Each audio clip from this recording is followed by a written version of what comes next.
Radio Sucesos 101.7 FM presenta su noticiero Sucesos con Milton Pérez y Verónica Larrea. Un periodismo libre para una democracia plena. Los hechos y las opiniones de los sucesos que marcan nuestro tiempo.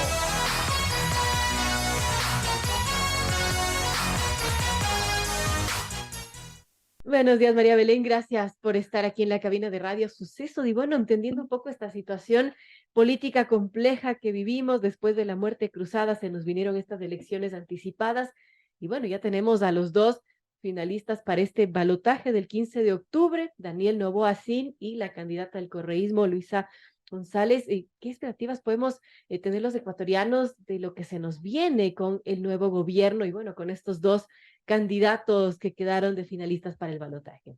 Sí, justamente, Vero, nosotros habíamos planteado en Revista Vistazo en julio 20 que a la fecha, con base en un estudio con un matemático y un cientista social que realizaron para Vistazo, 3 de cada 5 electores de este proceso de agosto tienen menos de 42 años, vale decir, son de las categorías millennial, centennial, y el hallazgo más importante, creemos ahí, fue que a la época era el grupo etario más indeciso en el momento. Creemos que muchos factores pesaron para la decisión que se ha dado el 20 de agosto, que ha sorprendido a muchos y que ha dejado a muchos además sorprendidos sobre los resultados. Ya decantado esto, 48, 72 horas más tarde, un poco el tema hacia el ciudadano es entender y descifrar qué está detrás de cada candidatura ya hacia el balotaje. La posibilidad de entender los resultados un poco ya se ha procesado, ya se ha decantado, y ahora es, entendería yo, el momento de plantearse la agenda de la ciudadanía, de cada ciudadano, y creemos que ahí hay 2 puntos críticos. El primero, para mi perspectiva, es el tema de seguridad. Y el segundo, como lo has planteado también, es el tema economía. Y el tercero, que está imbricado, porque los tres tienen mucho que ver, Claro. son los temas sociales, el tema acceso a salud, a servicios públicos. Entonces, me parece que este es el momento de entender que son dos representantes de la política que encarnan el mandato de un relevo generacional. No te olvides, son 2 personas de menos de 48 años y el uno es el candidato más joven de la papeleta. Va a tener 36 años en noviembre. Si se posesiona, recién ahí va a cumplir sus 36 años. Entonces, creería yo que es el momento de que ajusten ellos sus propuestas y nos den en blanco y negro el plan de ruta a partir del entendimiento de que, como te decía, seguridad, economía, acceso a temas de servicios sociales, son como las urgencias del ecuatoriano que está en este momento todos los días intentando ganarle el ingreso para sí y para su familia. Entonces, estos espacios de academia, de periodismo, deben como moverse muy dinámicamente hacia la no confrontación de personas, sino contrastación de ideas en bien de que el ciudadano pueda elegir. Y las propuestas también, porque es importante estar atento a todo lo que nos van diciendo y soltando los candidatos, ¿no? Porque de alguna manera eso es lo que vamos a elegir. Y por ejemplo, ya lo decía Luisa González, si es que llego a la presidencia voy a usar las reservas del Banco Central. Ya nos van soltando cosas que ellos van a hacer en su, bueno, en su futuro gobierno si es que llegan a Carondelet. Claro, precisamente los que son economistas y nos están escuchando van a decir un criterio que yo les he escuchado muchas veces en entrevista. Tú no puedes generar gastos permanentes sin ingresos permanentes. Debes tener un recurso que fluya en el tiempo para poder garantizar un egreso que fluya en el tiempo. Entonces, medidas así como, vamos a decir, de emergencia que garantizan solamente salvar momentáneamente un hueco, ese tema me parece un tema de debate. También las declaraciones de su binomio con relación y respecto a la dolarización deben ser materia de que colegios de expertos, grupos, gremios de economistas, un poco se sienten y diluciden en blanco y negro. A veces son cosas demasiado técnicas, pero que nos digan, mira, esta hoja de ruta que plantea este candidato te lleva hacia este fin. Técnicamente se llama así, pero para el ciudadano común lo vamos a entender de esta manera. Pienso que este es un momento crítico en que más allá de cualquier cosa, como corren los días y estamos con ya casi pensando en la segunda vuelta de octubre, deberían ser los sectores profesionales especializados los que generen espacios de debate. Y quizá los periodistas hacemos el ejercicio de traducir y trasladar eso desde un metalenguaje a algo comprensible para los electores. Economía me parece algo sumamente técnico por lo que está en juego. Es muy técnico, por eso es importante entender las consecuencias de cada decisión, de cada propuesta, y allí pues estamos los periodistas justamente para un poco interpretar eso. Ahora, María Belén, más allá ya de esta campaña, pasadas las promesas de campaña, la verdad es que el mandatario que asuma desde finales de noviembre, diciembre de este año, tendrá que aterrizar y buscar cómo financiar ese gasto público, que es muy alto, y bueno, cómo tapar ese déficit, cómo lidiar con, bueno, todos los temas que hay que pagar y solventar el día a día, lo que cuesta un país. Precisamente, y por eso es tan importante analizar el resultado de la consulta que en simultáneo se hizo el 20 de agosto. La propuesta que se le sometió a los ciudadanos, si se deja o no el crudo bajo el Yasuní, bajo el bloque 43 del Yasuní. Para ser precisos, en Vistazo publicamos una información que nos muestra en mapas efectivamente de qué estamos hablando, de un rincón que está en un extremo del parque. En su gran extensión, en su momento, esta fue la zona de paso de los indígenas guaraní, pero para que sepa la audiencia, en toda su magnitud, tiene 2 millones de hectáreas y fue área de paso de los indígenas guaraní por posiblemente miles de años. Esto es una reserva del Pleistoceno. ¿Qué quiere decir? Yo no soy científica, simplemente que en 12.000 años las especies no mutaron ahí, que apareció este grupo poblacional nómada que se movía y que en el último siglo, gracias a los intereses de caucheros primero y después de petroleros y a hoy madereros y otro tipo de actividades extractivas que incluyen la minería ilegal, esta zona ha sido tomada y se nos ha consultado sobre una porción llamada Bloque 43, en cuyos alrededores ha habido evidencia de paso de pueblos aislados. Para que tengamos claro la complejidad, Ecuador como Estado ha sido sentado al banquillo de los acusados, bajo la premisa de que no ha sido solvente ni eficiente en resolver la situación de los últimos pueblos en aislamiento. Para ver el panorama más amplio, Perú al otro lado de la frontera, cruzando el bloque 43, ha creado la Reserva Napo Tigre y en septiembre del año pasado declaró como pueblos en aislamiento. Ellos tienen una ley PIASI, pueblos en aislamiento, contacto inicial, y declaró el pueblo Taromenani y Tagaeri como protegido. Y declara esta reserva, y esto es una posibilidad de un manejo con unas características que permitan el paso de estos pueblos. Hay un antropólogo, Roberto Narváez, que te dice que los pueblos aislados, ¿qué es lo que pasa con ellos? Que tienen 2 patrones de movilidad. Se mueven por el ciclo de lo que llaman el algodón, cuando la selva les provee. Ellos no dicen, a ver, viene el tema del algodón, se van a donde está el algodón, les provee algunos beneficios como fibra. Y este es el ciclo estacional. Y el otro es un ciclo de más largo alcance, nos explica este antropólogo. Tiene que ver con volver a la tierra de la abuela, donde la abuela sembró para sus descendientes. Esto explica patrones de movilidad que no tienen nada que ver con la creación de esta zona intangible que nos ponen en el año 99 y le ponen límites en el 2007 desde el Estado, con una mirada desde afuera, pero con una mirada atada al interés petrolero. Pusieron la zona intangible donde no había área de petróleo.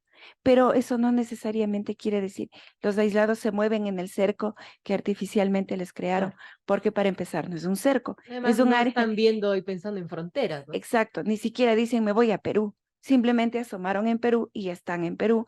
Y es por estos ciclos de movilidad de largo alcance que alcanza 2, 3 generaciones. Voy a la tierra donde sé que mi abuela sembró y me avisaron que yo tengo que volver porque eso es mío. Esa es su manera de pensar. Imagínate esto con la dinámica de decir, no se extrae el crudo. Pero fíjate qué personas han estado impulsando la posibilidad de dejarlo bajo tierra. Es gente que tiene poder muy importante afuera.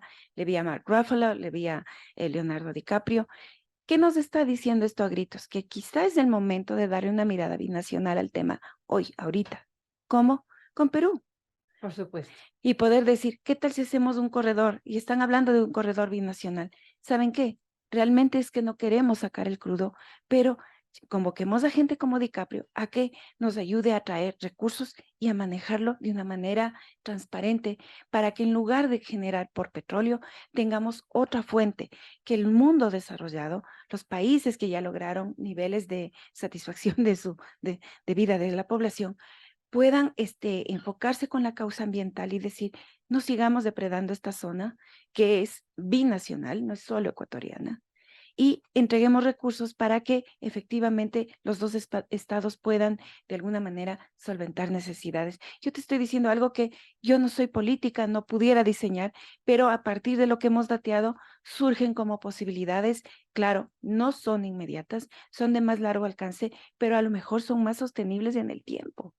Es una propuesta interesante, ¿no? Y eso también deberá tomarlo en cuenta el nuevo mandatario. Ahora, María Belén, el asunto es que la situación política es bastante compleja, como usted mencionaba, hay cosas que se trastocaron esta campaña, que se tiñó de sangre lamentablemente con el asesinato del candidato Fernando Villavicencio.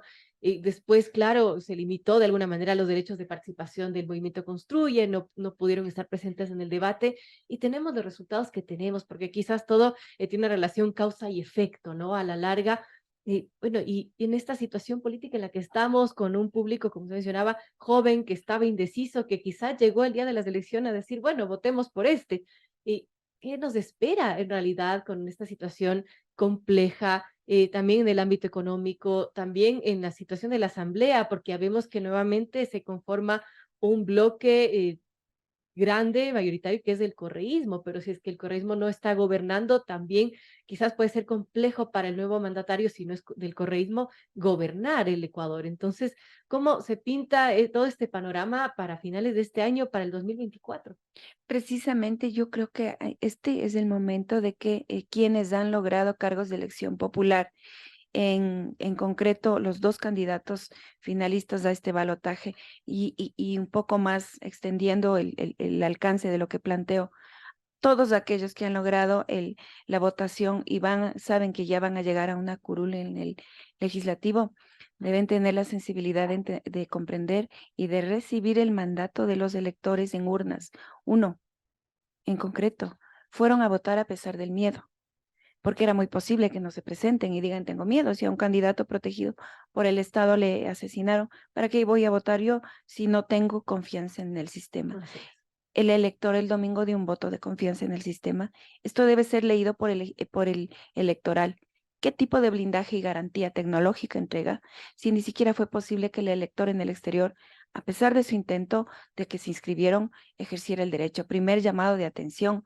Ojo, autoridad electoral, todas las garantías tienen días para demostrarnos que son dignos de nuestra confianza como electores. Segundo, quienes han sido elegidos al legislativo, ojo, no se han ganado un cheque en blanco. Por favor, el bloque que llegó con la sombra y con la memoria endosada de Fernando Villavicencio no han hecho ningún mérito para llegar. No iban a llegar seguramente, muchos de ellos. Así Así es. como en 2021, los que llegaron cobijados por el arrastre de Yacu Pérez, no por mérito propio, ni por sus hojas de vida sensacionales, que no las tenían, sino por oportunistas, no se hicieron eco ni sintonizaron con el mandato, pues hoy los que han llegado tienen que saber. El mandato es, trabajen por el tema de seguridad, economía y por el bienestar de un ecuatoriano que ha dicho ya en estudios que estamos publicando en Vistazo mañana, este es un país pesimista. La gente no está contenta. Este es un voto desesperado de un país desencantado. Señores que llegaron a la asamblea no saben la responsabilidad que tienen, pero quizás no son conscientes que es la última vez que reciben con este candor, con esta inocencia y con esta bondad de la gente. ¿Quién sabe si, entendiendo los niveles de pesimismo, de descontento, esto ya a lo mejor termina y se convierte en una cosa no pacífica? Porque tú escuchas a la gente y dice, es que no hay oportunidades. Escucho de gente que dice, me despido y me voy vendiendo lo poco que tengo porque ya no puedo con un tema de Tanta vacuna. gente que se va, tantos jóvenes que desencantados dicen, aquí no hay Porque oportunidades, ¿no? se lanzan a esa selva tremendamente incontrolable, llena de animales y de problemas, que es el Darién, para pasar solamente de Colombia a Panamá. ¿Y qué hacen ahí? Están dejando a sus familiares en el camino y ellos siguen. Hay imágenes de los cocodrilos en los ríos con cuerpos, de la gente que se cayó. Y no solamente los animales, las guerrillas, todos los Ya, problemas que saben que van a te enfrentar. grafico la historia que he oído de gente que sale de la Amazonía, que tú dices, ya conocen una selva, no pueden con la del Darién. Ahora pensemos en la gente urbana. Nosotros no tenemos noción ni experiencia de lidiar con una selva. Y sin embargo, ¿cuán grave será la situación Que que prefieren eso. que se están yendo porque no tienen los documentos a exponer a todo tipo de peligros, ellos y sus familias, sus hijos, sus niños, porque no encuentran esperanza? Por eso te digo, el llamado ahorita, sí, yo creo que la ciudadanía debe estar un poco enterada y buscando espacios de información, exigiendo que los profesionales, los gremios, le entreguen insumos de información para tomar decisiones adecuadas, para saber cómo elegir hacia segunda vuelta. Sobre el legislativo y es cosa juzgada. Ya tenemos, lean el mensaje quienes llegaron. No llegaron por méritos necesariamente, no llegaron porque están preparados, llegaron porque el esquema de participación, gracias a la Constitución vigente desde 2008, permite que cualquier hijo de vecino esté en el legislativo. Yo no me atrevería y escribo 30 años de esto, porque yo no tengo los insumos, yo no soy abogada, yo no soy economista. Yo creo que un partido político, los partidos están este rato bajo déficit hacia la mirada del Ecuador. Nos propusieron a personas sin capacidad para el legislativo.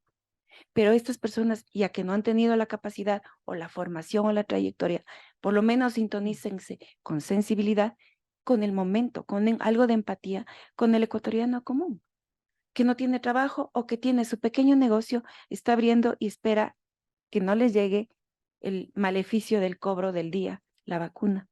Y que si les llega, ¿qué dice? Yo del miedo cierro y me voy. ¿Y qué pasa? Tenía 1 o 2 empleados y estos empleados se Así quedaron es. sin trabajo. Y esta es la complejidad de lo que estamos viviendo, y a veces parece que los políticos viven en otra realidad. Por eso llegan las encuestas y te dicen, el ecuatoriano no está satisfecho con la democracia. Por cierto, la democracia no da de comer. La democracia no garantiza que uno pueda salir a trabajar o que un joven Así es. estudie, se capacite, tenga maestría, doctorado y no tiene nada que hacer aquí. No se puede realizar ni profesional, ni económica, ni humanamente. ¿Qué tiene que hacer? Dejar todo y lanzarse a buscar un futuro afuera. Esa fuga de cerebros le va a costar al país. Por supuesto. Mientras tanto, estamos entregando gente formada para que sirva a otras economías. Esa es la perversidad. Realmente una situación crítica, compleja, amigos. Son las 7:38. Conversamos con María Belén Arroyo, editora política de la revista Vistazo. Estamos analizando esta coyuntura política y también, bueno, todo lo que nos espera para este 2023, finales 2024, con el nuevo gobierno, un gobierno que además María Belén va a tener muy poco tiempo, menos de 18 meses para poder quizás hacer algo por el país. Sí, ese es otro elemento fundamental. Más allá de que digan o no, es de transición, es una transición. Así es. Y la hoja de ruta, cuando menos, debe tener, como yo te decía, unos lineamientos planteados con las cabezas de las bancadas van a predominar en el legislativo. No se olviden, cada que hay un 10% de 137 es el total del legislativo. Con el 10% tienes una bancada. Correísmo es una bancada, Construye es una bancada. Las bancadas tienen una cabeza, un jefe. Entonces, ¿qué le toca al presidente? Sentarse con cámaras, con prensa y decir, estoy con las cabezas del legislativo, mi hoja de ruta es esta, concreta y transparente. Las leyes urgentes son tales, esas son las negociaciones, me van a dar los tantos votos de esta bancada, yo a cambio les entrego esto. Transparente, que nos enteremos después que ha habido repartos de contratos o de obras en provincias, sino, ¿qué nos toca pedir como ciudadanos? ¿Saben qué?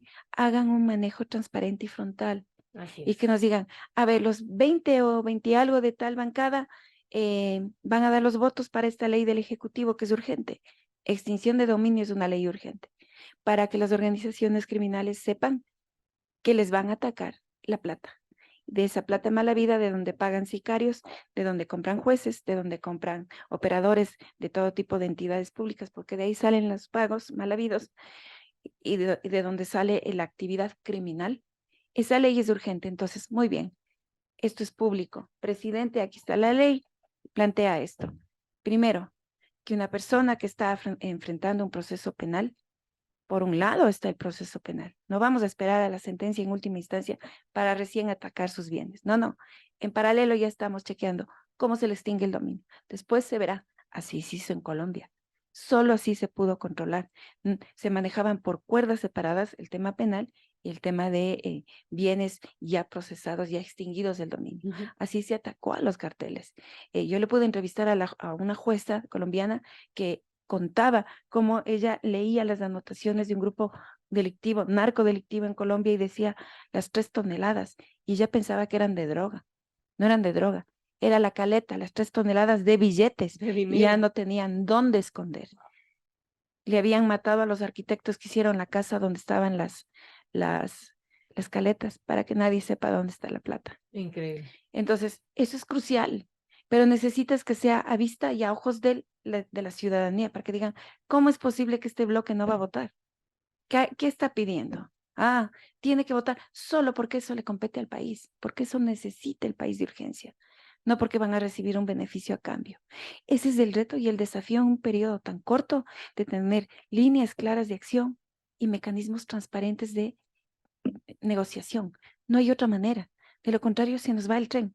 Este es el momento en que se ha parado, estamos mirando este presente, o ahorita tomamos el correctivo, o se nos va. Y esto se nos va de las manos por el nivel de penetración de las organizaciones narcodelictivas. En el curso del día de hoy vamos a subir una entrevista con un expresidente que dolarizó este país y que nos dice desde su perspectiva y expertise académico, hay 3 niveles para llegar a un narcoestado. Ecuador está en fase 2. ¿Qué hacemos antes de Estamos llegar? en un punto de inflexión. ¿Qué hacemos antes de llegar a fase 3? ¿Está en nuestras manos de ciudadanos? Sí. Informémonos por canales verificados, no por me pasó el WhatsApp, el video me dice, el audio me menciona esta persona que dice ser informada. No, vamos a canales verificados. Este es también el momento en que los periodistas tenemos un rol de difundir solo información que contrastemos y verifiquemos.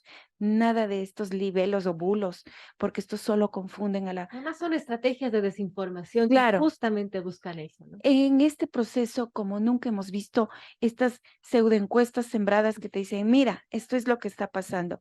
¿Y lo que buscan? Realmente es que buscan un cambio conductual de que alguien diga, ah, va segundo, voy a él. Hemos visto, y esta es la perversidad de lo que vivimos este momento, el daño que hace la posverdad. Plantar una narración que no responde a la realidad, sino al interés de alguien en concreto. Ahorita, alertas y atentos con la desinformación, no nos dejemos de engañar tan fácil. Vemos algo que nos llegó al WhatsApp, respiremos 3 veces, Dudar de todo. parpadeemos antes de compartir. Eso nos toca como ciudadanos. Importante este mensaje. Gracias a María Belén Arroyo, editora política de Revista Vistazo. Gracias por, bueno, estar aquí, ayudarnos a entender un poco este momento político tan difícil, tan complejo que vivimos y, bueno, también pensar en el futuro, ¿no? En lo que también tenemos que estar pendientes, cada uno de nosotros como ciudadanos, como electores. Gracias nuevamente, María Belén, por estar en Radio Sucesos. Gracias, Verónica, y a la audiencia que nos has escuchado. Es importante el momento, como tú lo has dicho, es de inflexión. Tenemos que todos poner el hombro y tratar de encontrar la salida en conjunto.